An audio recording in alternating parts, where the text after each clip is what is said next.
Bonjour à tous et bienvenue dans cette nouvelle émission de l'Instant Bible. Aujourd'hui, nous allons aborder un thème très actuel, les réseaux sociaux, dialogue ou monologue.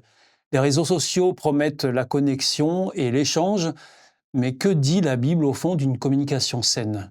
Le chrétien peut-il influencer positivement le climat, parfois toxique d'Internet? Pour en parler, j'ai le grand plaisir d'accueillir nos deux invités, les pasteurs Gétro Camille, bonjour, Bonjour Stéphane, bonjour Pascal, bonjour tout le monde. et Pascal Rodet. Bonjour Stéphane, bonjour à tous. Bonjour Merci. chers collègues. Merci de nous retrouver une nouvelle fois sur ce plateau. Ils vont nous partager leur expérience et leur vision sur l'impact des réseaux sociaux sur le dialogue authentique. Installez-vous confortablement. On démarre tout de suite. C'est l'Instant Bible.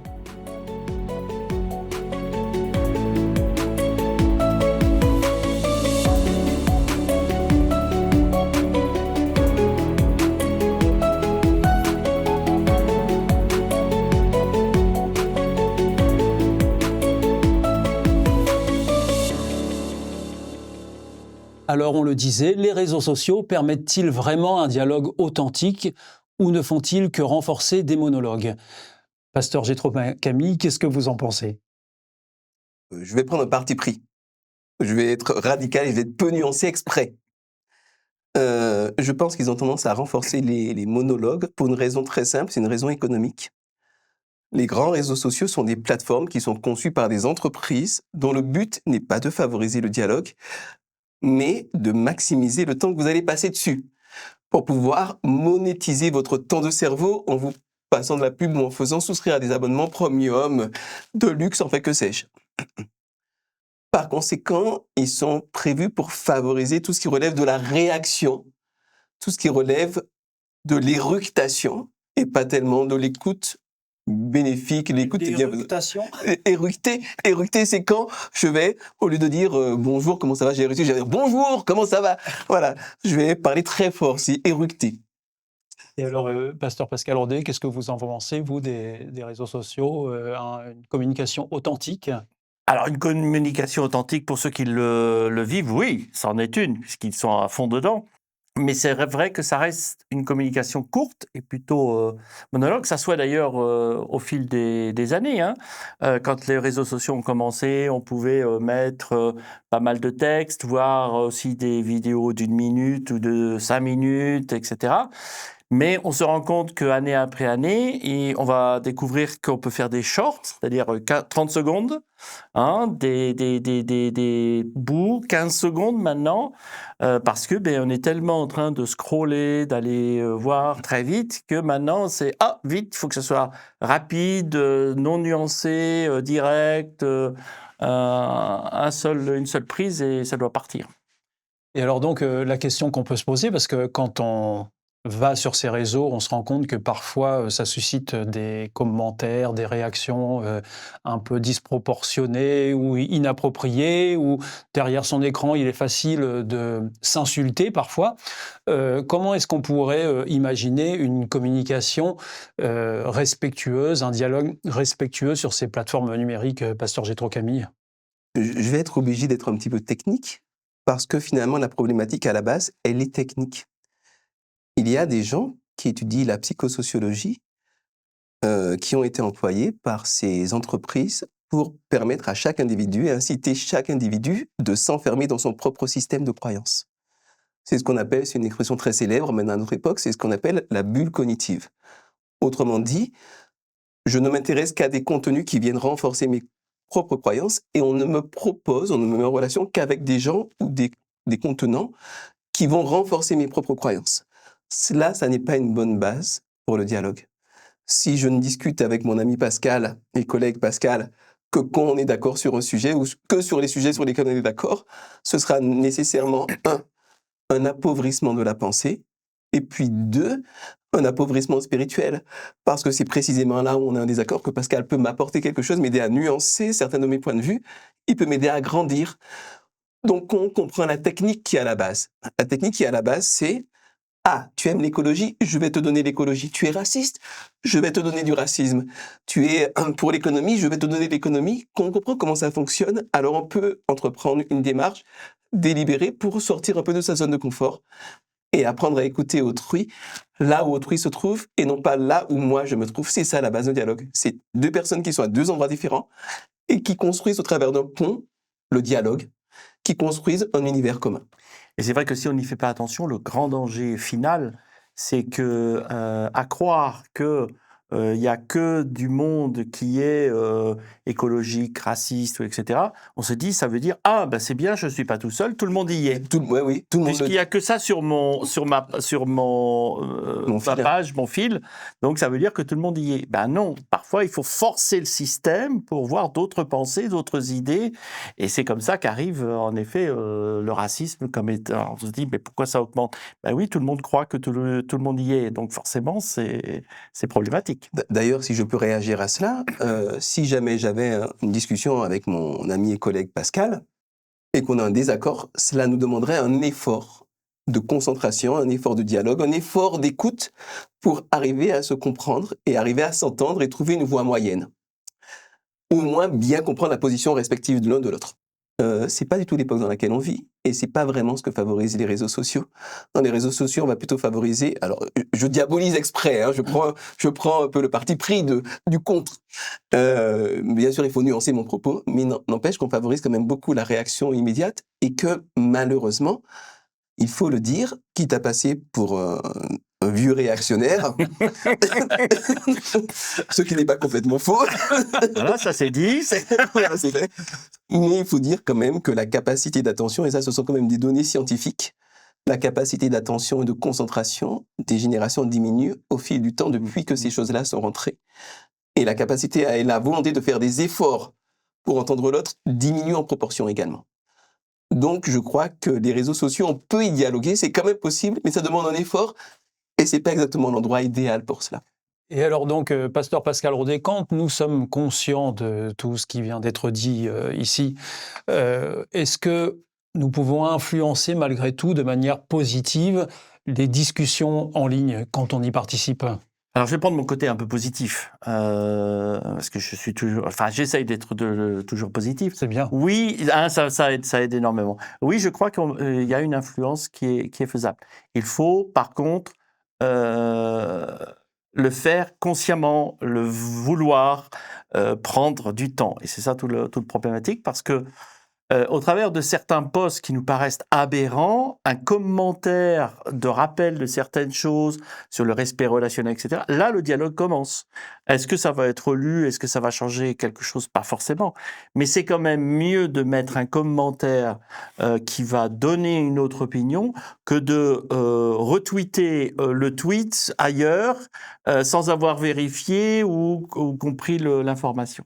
Ça, c'est un premier élément. Et deuxième élément, Alors, je ne sais pas comment on dit parce que c'est plus tweet, mais c'est. oui, alors c'est voilà. C'est resté. On ne sait plus après toutes les lettres qui mettent ça. Et puis l'autre côté, c'est que je pense que nous pouvons aussi influencer au travers de certaines façons d'envoyer les posts sur des sujets qui sont beaucoup plus des sujets de respect, des valeurs beaucoup plus humaines, chrétiennes dans ce domaine-là. Et je pense qu'on a notre part à jouer là-dedans. Les réseaux sociaux semblent parfois être un terrain propice au monologue, mais peut-on en faire un espace de dialogue vrai et constructif? C'est ce que nous allons explorer tout de suite ensemble. Restez bien avec nous. Nous voici à nouveau dans l'Instant Bible. Maintenant, intéressons-nous à cette idée. Est-il possible de transformer les réseaux sociaux en un lieu de dialogue sincère et respectueux? Quels outils avons-nous pour apaiser les tensions et encourager l'écoute, pasteur Pascal Rodet? Je pense qu'il y a plusieurs possibilités d'engager l'écoute et le dialogue dans les réseaux sociaux. Il y a forcément... Alors, après, c'est un choix que l'on peut faire, soit par une chaîne, soit par un compte Instagram ou différentes plateformes. On doit décider d'une ligne éditoriale, d'une ligne directrice que l'on souhaite mettre sur ce réseau social. Qu'est-ce que je veux apporter? Et je pense que ça c'est très lié à des valeurs bibliques où on a notre place sur les réseaux sociaux. Je pense à un texte particulier de Colossiens où Paul dit que votre parole soit toujours accompagnée de grâce, assaisonnée de sel. Et donc ce côté où, voilà, on a une parole à donner, on a une parole à exprimer, qu'elle soit le plus dans des valeurs qui sont le respect, l'amour, la joie, l'échange des uns et des autres. Voilà. Là, on ouvre un dialogue et on a une place aussi à prendre là-dedans. Donc profiter de ces espaces que sont les réseaux sociaux pour promouvoir les valeurs de l'Évangile. Est-ce qu'il y a des bonnes pratiques à adopter pour désamorcer parfois les conflits que les réseaux sociaux peuvent générer, Pasteur Jétro Camille? Eh bien, les Écritures disent dans l'Épître de Paul aux Philippiens, au chapitre 4, que tout ce qui est vrai, que tout ce qui est honorable, tout ce qui est juste, tout ce qui est pur, tout ce qui est aimable, tout ce qui mérite l'approbation, tout ce qui est vertueux et digne de louange soit l'objet de vos pensées. Et donc, une première pratique, c'est de choisir où est-ce qu'on s'investit dans les réseaux sociaux. Si je m'engage dans un fil de discussion qui s'intitule « Les petites recettes de bonheur », ça n'a pas la même sens et la même portée que si je m'engage dans les pires clashs de l'année, ils se sont fait détruire. Mais pourtant, souvent, c'est ceux-là qui marchent les mieux, non? C'est ceux-là qui marchent les mieux. Et c'est la raison pour laquelle les réseaux sociaux les mettent en avant. Il ne faut pas oublier l'objectif fondamental des entreprises. Elles ne sont pas là pour le bien-être collectif, elles sont là pour faire de l'argent. On ne peut pas leur en vouloir. C'est leur but. Elles existent pour cela, pour faire de l'argent. Et faire de l'argent, ça implique de montrer toujours ce qui fâche, ce qui est laid, ce qui suscite des émotions violentes. On peut apporter un contrepoint à cela en s'engageant dans les bons fils de discussion, en réagissant de la bonne manière. Parfois aussi, une bonne pratique, c'est s'abstenir de réagir. Pourquoi? Pour être très court, il y a un excellent bouquin d'un prix Nobel qui s'appelle de neurologie, qui s'appelle Daniel Kahneman, qui s'appelle Système 1, Système 2, et qui explique que le cerveau a 2 vitesses de la pensée. Les 2 sont nécessaires. Il y a une très rapide. On me jette une pierre, le cerveau réagit tout de suite, je me baisse ou je réagis, etc. Et un système 2 qui est le système de la lenteur, qui est le système de l'analyse profonde, qui va prendre les différents éléments d'une situation, qui va les comparer, les pondérer, chercher des références. C'est très lent, mais c'est hyper efficace. Donc c'est bien d'être parfois dans le système 1. Moi, j'y suis souvent quand je vois un petit chien, un petit chiot qui joue avec un bébé. C'est trop mignon, je mets mes petits cœurs et tout ça. Voilà, je suis tout content. Quand j'entends des phrases comme ben voilà, les curés sont tous des pédophiles ou bien les étrangers posent problème, là, j'ai besoin de mettre en place le système 2 et de vérifier, de comparer, d'analyser pour pouvoir tirer éventuellement des conclusions si tant est qu'il y en ait à tirer. Donc, prendre le temps de réfléchir, prendre le temps de penser, faire l'effort de sourcer sa pensée, voilà, c'est un petit peu inhabituel, mais ça fait une grosse différence dans la manière et dans l'apport qu'on peut avoir sur les réseaux sociaux. Et alors, Pasteur Pascal Rodet, est-ce qu'on peut comprendre que finalement, la Bible, qui est un livre très ancien, peut encore servir de référentiel à l'époque du numérique? À partir du moment où la Bible est le référentiel de l'être humain en général, il va forcément être encore force de proposition et une valeur importante dans les réseaux sociaux, puisque les réseaux sociaux, c'est une relation d'humain. Et ça, c'est pour moi très important. Dans la Bible, il y a des situations qui sont négatives. Il y a beaucoup de situations qui sont négatives et que Dieu reprend au travers de conseils, au travers parfois même de colère, hein, quand il voit quelque chose qui est injuste, quelque chose qui n'est pas acceptable. Il y a une réaction de Dieu en disant, voilà, respectez-vous, respectez mes commandements, respectez les valeurs qu'il y a entre êtres humains. Ces choses-là sont aussi encore d'actualité pour les réseaux sociaux. La difficulté que l'on a, et ça rejoint un peu la technologie que le pasteur Jétro parlait, c'est qu'au départ, les réseaux sociaux, les algorithmes étaient prévus pour faire de la publicité commerciale. C'est-à-dire qu'à un moment donné, j'aime les pâtes sauce tomate. Donc l'algorithme envoyait une publicité pour pâtes sauce tomate un tel, etc., etc. Ça, c'était l'objectif pour faire payer de la publicité. Donc c'est une démarche purement mercantile au départ. C'est une démarche purement mercantile. jusqu'au moment. Mais ça, c'est un ordinateur qui fait ça. C'est une quantité de lignes informatiques. Mais le problème, c'est que ça marche aussi avec les idées. Et c'est ça toute la difficulté, c'est-à-dire que j'aime le respect humain, ou plutôt reprendre l'image, j'aime l'écologie. Forcément, le système va m'envoyer tout ce qui va être écologique. Or, si ça peut être aussi des mots et des situations négatives, ça peut être aussi des mots et des situations positives. Absolument. Des valeurs importantes. Mais encore faut-il pouvoir les mettre dans les réseaux et poster et rappeler ces valeurs-là pour que d'autres personnes puissent avoir une autre idée de la vie et pas uniquement le côté négatif. Oui, j'aime beaucoup cette idée-là parce que ça vient un peu casser mon aspect négatif. Un petit peu. Je savais que ça lui plairait. Il y a besoin. Oui, il y a besoin parce que Donc, finalement... on a le positif à ma gauche, le négatif à ma droite. Vous servir. L'incarnation du négatif.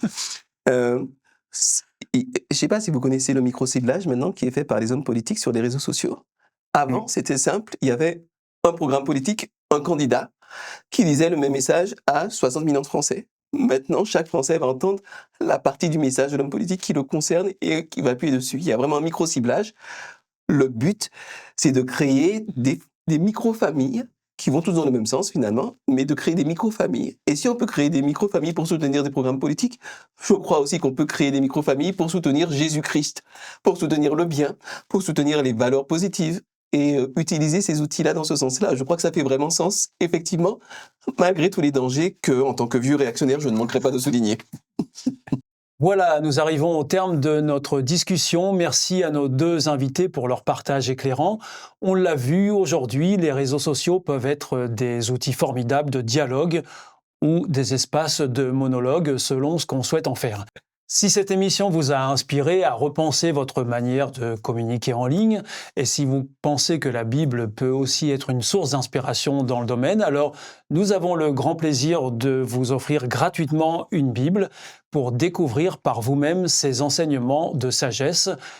Ou encore, nous avons aussi le plaisir de vous offrir le dernier numéro de la revue Signes des temps qui aborde la question du dialogue. Vous y trouverez des articles sur l'impact des mots, la communication bienveillante ou bien plus encore.